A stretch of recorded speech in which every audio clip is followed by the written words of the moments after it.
Oh. All right, so this is the UnSilenced podcast, episode one, and today Hmm. we're going to talk about this little pesky virus that's going around that nobody can seem to agree how serious it is, and how Mm. it's affecting us, and how we think it's really going to affect this country. So, with me today, my name is James Byron Clark. I'm one of the hosts of the show, and co-hosting today is Isaac Gentry. How are you doing today? I'm fantastic, my man. I'm fantastic. You're I'm always freaking warm. I'm fantastic. quarantined. So, I know earlier you had some pretty heated things to say when we were talking on social media, and I know you've got quite a lot of things to say about this whole coronavirus situation, and just how things are going on about it, and how the government is reacting to this thing. Mm. Well, it's interesting because it's the perfect, mix of, international catastrophe and complete, ineptitude and being unprepared to deal with these issues. And I mean, we now have, the opportunity to see how well, bootstraps and personal responsibility are going to be completely ineffective toward, uncontrollable systemic things like national pandemics. And this catastrophe is it's going to teach Americans two crucial lessons. One, how prepared your healthcare system and government is and the full range of its capabilities to respond toward this catastrophic event. And then also, secondly, what your government chooses to prioritize rescuing with its tax dollars. Will it be the human beings or will it be big money? And right now, we actually got to see the Fed actually inject $1.5 trillion into the stock market, which is in complete free fall right now. Yep. And And, it's and the thing is that a lot of people's lives are going to be in free fall mm-hmm, here coming up, and they need some kind of help. They need to have some security in knowing that if they catch the virus, or if they just plain and simply realize that it's not worth it to be around other people, and they want to be able to stay home to not be mm-hmm. part of the spread of this virus, that they're going to be taken care of. They want to know that, and we're doing nothing with that. We're not. You know, Mm. what was the bill they're trying to pass in the House that was for automatic paid sick leave? Yeah, it was economic relief basically for normal human beings. And we already know that Congress doesn't work for normal human beings. It works for the powerful and the well connected. And this is just, one more, you know, brief example of that. So, I mean, it's going to be tough because one, we already have a lot of people who are strapped for cash, but when people are told that they can't go to their jobs to make money, let's say at Walmart or McDonald's or just another low wage job in which you're exposed to a lot of different people, be even the restaurant industry, if you're just a server, even you're exposed to people all the time, all day, every day, and this is not only going to affect a server's pocketbook, it's going to be like a ripple effect to the rest of industry. And since we have no true PTO um, for all of our workers here, people aren't just going to stay home. People still got to get to work, and so you're going to see the spread of it exacerbated, especially in low income areas. I think that this tragedy, or this everything that's going on with this coronavirus is really going to make it obvious that our economic system um, doesn't work when there's something like Mm-mm. this that goes on. When there's a disaster, it completely breaks down.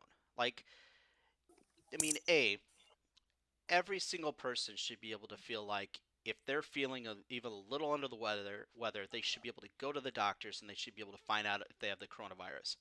Hmm. Even then, they need to feel like, okay, if I do find out that I have it, that I can afford to stay home so that I Hmm. don't make other people sick. And the way our system is set up, our healthcare system and our economic system, those things aren't going to happen. Mm. Um, one of the many reasons of which capitalism doesn't work is that in times of national tragedy or scarcity, the necessities of life and future survival are exploited, against human beings. And so these markets in which we all, worship and pray and bow down to, they unfortunately do not care about the survival of human beings. So if you're trying to get some toilet paper today, you're probably going to struggle to find some. If you're trying to find, disinfectant, hand sanitizer, all the things that you'll probably want, given the environment in which you'll spend most of your time, you won't have these things. You won't be able to access these things. My parents actually came back from the grocery store in which it was $20 for some toilet paper. Holy crap. So you're seeing the bleeding of the American public in times of tragedy. And also, one thing I want to add is we as Americans, we're no longer producers in terms of a lot of the vital and crucial things that you need, like IVs or medical instruments and things like that. We don't have those here. A lot of like IV bags and stuff that were actually, like 90% of the world's IV bags were taken from Puerto Rico. So when they were hit by that hurricane, all of a sudden there was this international shortage of IV bags. You know what I mean? So because we don't produce these things in which that we'll need um, to survive or go through smoothly something like this, much of the equipment and things that we need in terms of its medicines and stuff will actually be from China. So if we're having this trade war with China or we're having bad relations with China, they can simply cut us off and find another buyer because God knows they're going to find another buyer. There just is. So they don't need the American markets as much as Americans need the Chinese markets, given that we're no longer producers, and so we have to rely on other places in the world. And it's good for integration and things like that. But when you have a global pandemic strike all of a sudden, and you're caught with your pants down, and you know, in 2018, President Trump actually fired the pandemic experts within the CDC and cutting the budget to the CDC. You're seeing what happens when catastrophe meets complete incompetence. And a lot of us are going to learn the hard way of what happens when you don't have a presidential candidate or a president who advocates for a national healthcare system. It was kind of weird because they showed Bernie Sanders actually on TV today, and he sounded more like like the president than the president sounded like the president. You know, and it's sad because you have a generation in terms of us and younger who kind of sees the clear options, but the larger portion of the electorate just happens to be old people, and old people don't think about the future the same way that we think about the future. That intergenerational battle might actually cost a lot of those old people their lives, strangely. And um, this is the other thing too with our healthcare system is the fact that healthcare has always been so expensive, and there's so many people in this country that have never been able to go to the doctor and not have to feel like they're going to get this huge bill they can't pay, that mhm, they're not used to doing it. They're not used to going to the doctor. It is a very intimidating process of going and seeing a doctor to see mm, if you're okay. So we've just created this situation where a lot of people are just going to avoid it, and they're just going to stay home when they feel sick, and they're just going to hope and pray that they don't get it really bad and that they don't die. And that's what's going to happen to a lot of people because they've literally just never gotten into the habit of going to the doctor. mm. And even people who finally get insurance because they don't know what the out of pocket's going to be, and and they don't have the interpretation of how the system's going to work, what exactly the ambiguity and all that is going to keep people away from the doctor, just because Americans are so healthcare illiterate, for lack of a better term. And that's going to exacerbate things. That's going to spread things even more so. Me and you both love sports, and to hear that, on the Utah Jazz of Rudy Gobert, Donovan Mitchell, and Emmanuel Mudiay, I believe are the three that currently have it in the NBA. Bad joke, but Gobert probably gave it to Donovan Mitchell while they were running pick and roll or something, man. Yep. Yeah, but exactly. Like and the thing is, you can't tell me that they're not the only three NBA players that are gonna end up with the coronavirus. no, no, they are not. And I mean, hopefully they'll be fine because if someone within the NBA dies, that will send even more panic because these are the titans of of our civilization, Well, and the thing is, their physically peak more capable health. than anyone. Yes, they are But the ones who eat right, that exercise, that have personal chefs that probably get um, they get physicals done every 4 months probably on themselves to make sure that they're still healthy and up and running because they themselves are an investment. You know what I mean, being worth over $100 million each. And so if one of them doesn't make it or a marquee name doesn't make it, it's going to send shocks through their American system. Well, and I think one of the things that's keeping us from having this complete panic right now is this belief that, hey, you and me are okay because we're not above 65 years old and we're not an infant. Neither one of us have a disease, some kind of illness that is compromising our immune system, so we're okay. But if you Mm-hmm. have a somebody at their peak, like an athlete, somebody like that, that actually dies or gets really close to it, that's going to tell Mm. everybody, hey, you know what? This could happen to anybody. Heck yeah, it's. I mean, it's sad to bring Kobe back into this, but the mortality of legends in young youth give more seriousness to the issues. It doesn't really hit home until you can see somebody that you relate to and within your current interest die, like a celebrity. Tom Hanks and his wife just Yep. contracted it in Australia, of course. So it's not going to really send shocks to the system. Still, my curiosity is how does you know the vested interest of you know cable news, how do they change their tone toward global pandemics? How do they change their tone toward things like universal healthcare? Will they continue to ask Bernie Sanders every single debate, how are you going to pay for it? How are you going to pay for it? Or are they going to be like, oh crap, um, maybe this guy's right, but Wouldn't it be nice? the money they receive from the healthcare industries and the pharmaceutical industries may keep their mouths shut. I mean, but we'll kind of see what balances with that. My mom, I've actually just recently kind of unplugged her from the matrix of CNN, so she can see. She's starting to be able to see the bias against Sanders. She's starting to be able to see how the protection against Joe Biden, and the hiding of his cognitive decline. I mean, she's starting to really really open her eyes for these things because I keep alluding them to her every day. But when your mind has been melted by cable television, it takes more than one simple exposure to information for you to really know what they're all about.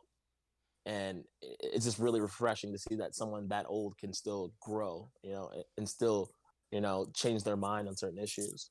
And that's a hope with any time that we take an issue and we start talking about it, is that we can take some of the people that maybe didn't see it as a problem or didn't see our type of solution as the way to go, and we can Mm-hmm. convince them to change their minds Mm-hmm. on it. And the thing is, whatever happens with this, gosh, it would be fantastic if, I mean, okay, I'm not gonna say it would be fantastic. No, in no way is it fantastic that this illness is going around. But if Bernie somehow gets momentum back and gets the nomination, there's that's probably not going to happen.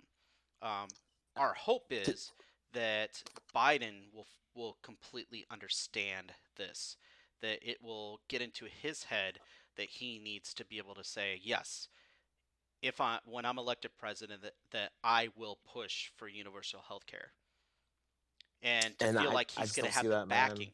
What's up? I just don't see that. I mean, he was just in an interview like 2 days ago saying that if he was president and Medicare for all came across his desk, he said he would veto it like 2 days ago. Yeah, all I know is we can hope. We Man, I mean, I've hit that age where I'm just done voting blue no matter who, though. You know what I mean? Like, I refuse to vote the lesser of two evils the rest of my life. I'm yeah. not doing it anymore. So if we have President Dingback in there for another 4 years, so be it. Because you're like, I'm not voting for Joe Biden. I can't do it.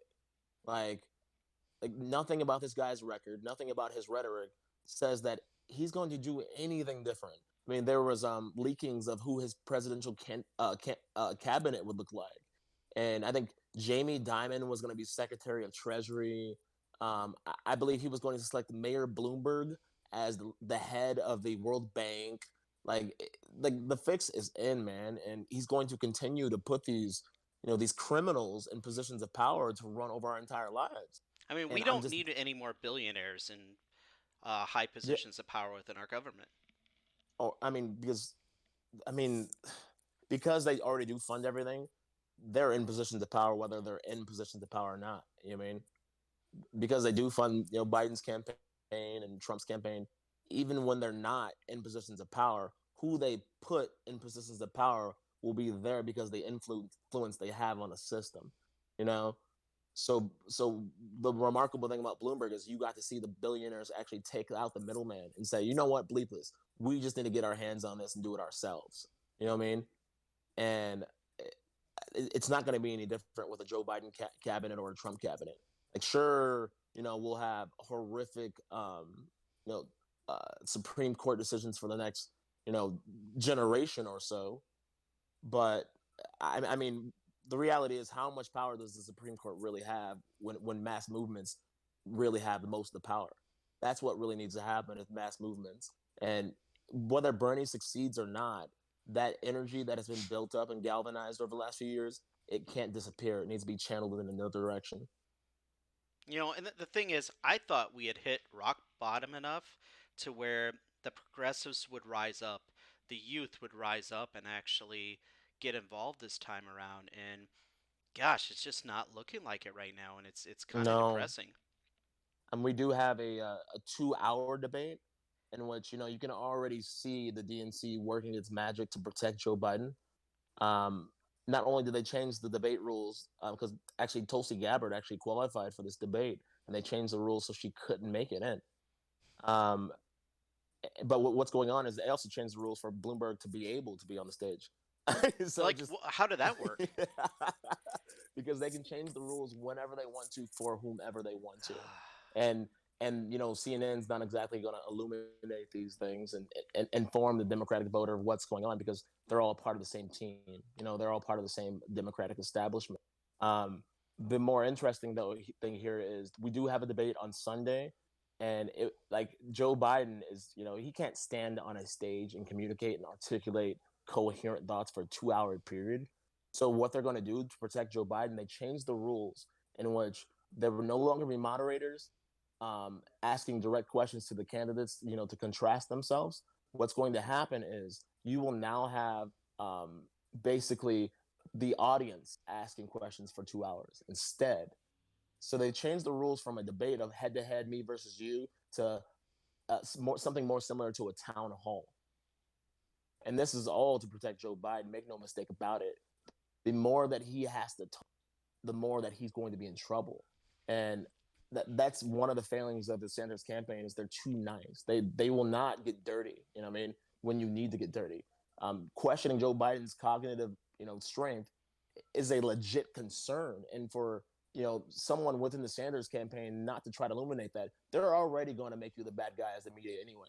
But to bring that to the attention, to bring that to the forefront, as somebody who could be the most powerful person in the world, potentially having dementia, that's something that needs to be talked about.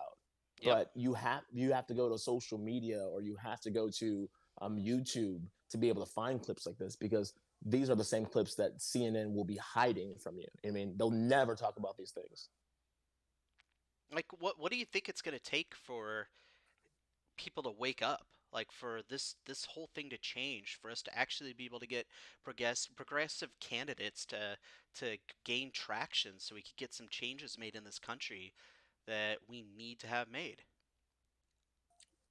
What is it going to take to get there? I Yeah. mean, it's going to take a mass movement.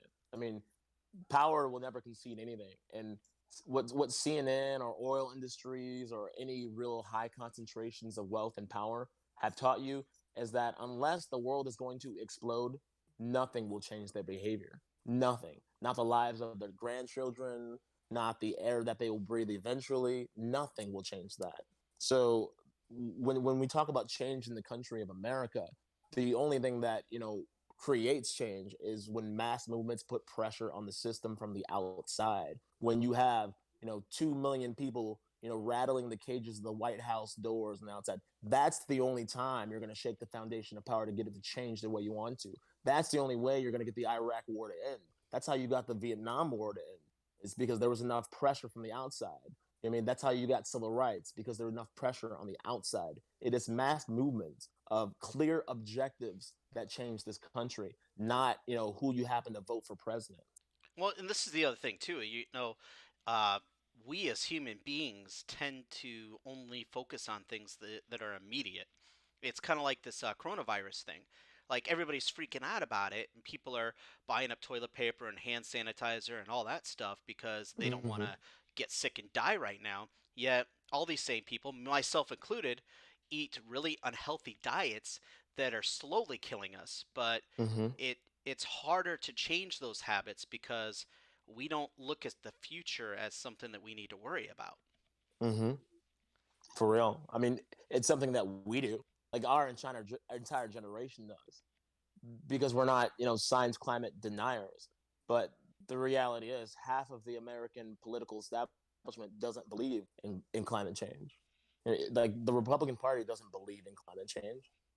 Like, think about that. Half of the system of the most powerful country to ever live doesn't believe in the most pressing issue, not only down the line, but quite frankly, in just a few years here. See, I think there's a difference between not believing something and being in denial. And I think it is that I think a lot of those people do, in the back of their mind, they know it's true. But it's more Mm-hmm. important to protect profits of their friends, and it's more important Mm-hmm. to try to grow the economy they want to, than it is to worry about what's going to happen in the future. Mm. I think a lot of them do believe that climate change is real, but it's not immediate. It's not important. What's important right now is that we put money in the pockets of the people that are supporting us. Yeah, they're paid to be stupid. Like they're paid to be a useful idiot for the current system. I completely agree with you there. But I mean, the reality is, next week, say, this whole thing kind of tapers down a little bit, it's still not going to stop CNN from having Bill Nye the Science Guy on, and then some denier who used to be a fossil fuel lobbyist, from being in some kind of fake debate, like there's any question of what's really going on here. And then at the end of that little 5 minute debate, like what's going to happen is CNN's going to say, "Well, we don't know the answer. You decide. We're completely neutral and unbiased." Like, and then like in the very commercials that follow, you'll have, uh, like you'll have ExxonMobil commercials. Like literally that that's what's going on right now. It's not even news anymore. It's just simply propaganda that gives you the illusion of what neutrality and objectivity is. I mean, but having a neutral bias isn't the same as having an objective bias. An objective bias is giving you the facts of where we should be, being well sourced, and using those resources to get the best information you can. But the reality is, while CNN has limitless resources, every single debate you'll still see them ask Senator Sanders, "How are you going to pay for that?" Hmm. And it You doesn't know what matter though? that it's written in the bill. It doesn't matter that it's written in the bill by a Wall Street transactional tax in terms of how to pay for, free college. Like, it doesn't matter. The reality is, they have to make Bernie seem like he's crazy and out of his mind. This is the thing though. Media's never been unbiased. I mean, even back in with the founding fathers, Hamilton and Jefferson each had their own newspaper that basically told their side of the story and everything. In fact, they were writing articles under pseudonyms for those newspapers. So the media's Mm. always been somewhat biased, but I think It's it's just controlled by power. it's a whole nother level now. Mm. Either way, man, it's terrifying, and I hope we can resolve things here quickly. Um, what's going to happen though is the good that can come out of this is that we're going to have a lot of really good questions in terms of what would you do as president, on Sunday when that debate happens. Yep. And, it's going to be up to old people to kind of, kind of respond with common sense and, start voting the right way. Or we just simply run the old playbook from 2016 and we run a centrist against a fake populist all over again. Yeah. It's this might be the most important debate. It's going to be the most important debate of this presidential race. I mean, well, I guess of the Democratic nomination. Perhaps of our lifetime, man. We're gonna see them. I mean, because what it really comes down to is that we need changes done now. We have a whole generation that's getting behind in education. We have people that are at the prime of their life when they could be making money who aren't making jack shit Mm, because of the way the economy is. Yeah, it's a growing economy. It's growing for the rich. mm. This is an important time for us to get this country back on track and to actually have economic growth, to figure out something with the environment, and to set ourselves up for the future. And I agree, Joe Biden's not the answer on it. I'm a little different from you though. I'm I know. desperate. I'm desperate to get rid of Trump. So I'm gonna vote I know for you are. you know. And And I I'm not gonna disparage anybody that is, but like I said, like the the only power that you have over them is your vote. You know what I mean? And when you give them your vote, you've compromised your power. And I will say like I'm not gonna be mad at somebody for voting for Joe Biden over Donald Trump because he's obviously slightly less worse in terms of his level of racism. They're both racist as fuck, but like in terms of his level of racism versus Trump's, or how much more conservative or to the right Trump is than him and many of the issues. But I don't believe that he's going to make the necessary changes to help us combat climate change. I don't believe that he's going to make the necessary changes to legalize marijuana and stop this race war that's been going on in poor and impoverished brown communities. Like he's the one that wrote the crime bill in the first place, and he's the one still talking about to this day how marijuana could be a gateway drug. Like these are the things that we have to deal with, and he's not the guy to deal with them. So I'm not going to give them my power anymore because the reality is I will never in my lifetime compromise my principles for some fake candidate that seems like he's the answer over one other guy. Because I mean, I've watched my parents make these votes of the lesser of two evils, and not so until we have somebody with a real progressive vision in this country, I'm not giving them my power ever again. well, and the reason why we have Trump as a president right now is because a lot of people on the right who, man, I'm telling you, I don't know how many people that I knew that were conservative that said, yeah, no way, I can't do Trump. That all of a sudden, once he's a nomination, they're jumping aboard, and we have him because of that. True that, and we have them because of the centrist that we continue to run. I mean, people will say, "Oh yeah, vote blue, vote blue, vote blue," and then we get a Democrat in office, and what happened? Like literally nothing. So you make way for crazy fascists like Trump that can find answers like, oh, I have an answer. It's the Mexicans. Oh, I have an answer. He can galvanize that hatred on the right, to push himself in office. And we got lucky, man. We got a dumb Trump, okay? Because we all know that Trump isn't the disease; he's a symptom of the Yep. disease. And so when we continue to take these little half measures or half steps toward the right direction in which we need to go, you open the door for fascism when you have candidates that have no true vision of what we need to do to provide the economic relief that Americans need in this country. Yeah, when you have a president that's just a cult personality that just, I mean, literally, it's about him. It, No it's doubt. it, it it's not about the issues. I mean, this is a guy that he doesn't care about immigration. He doesn't care about No, abortion. He doesn't care no, about gun rights. He doesn't care about any of these things. You know what he cares no. about? Having Donald people Trump. cheer for him.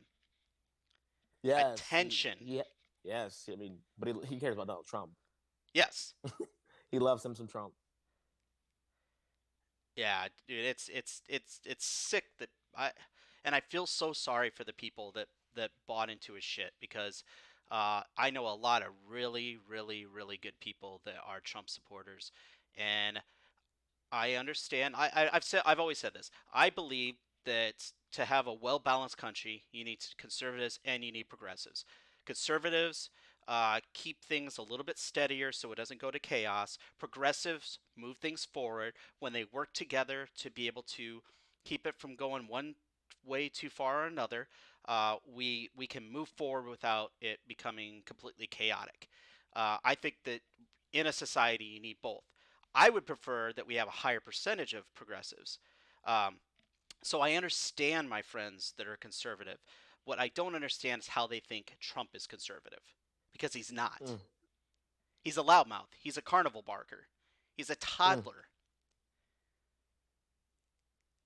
Yeah, man. But unless Sanders pulls off a miracle here, I see we're gonna get 4 more years. This guy, I just do, because when you have one old guy on Adderall and you have one guy whose mind is falling apart before our very eyes, President Adderall is going to eat him alive. And he's like the one thing that Bernie won't do. Trump has no idea. I mean, he has no problem doing because he doesn't know what shame is. And Trump is going to call out that man's mental faculties, and it is going to get ugly on that stage, sir. Yep.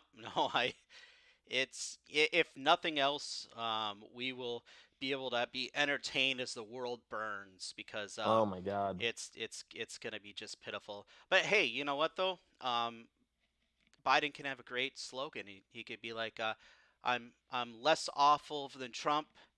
Hey, where am I? Mm, Like, it's, I don't know, dude. It's I never saw this coming a month ago. There's no way. It's gonna be Bernie, or it's gonna be Mayor Pete, and really that's what I thought. I thought it was gonna be one of those two. I didn't think Elizabeth. I In the beginning I thought maybe Elizabeth Warren really had a good shot at it, but in the last couple months I didn't really think so. But man, I didn't think in a million years that Biden would be sitting right here, right now, where he is. no, I didn't expect the coalescence to really happen like that. It was a brilliant move, man. But uh, man, we're in trouble. We're Yeah. in so much trouble. Oh man.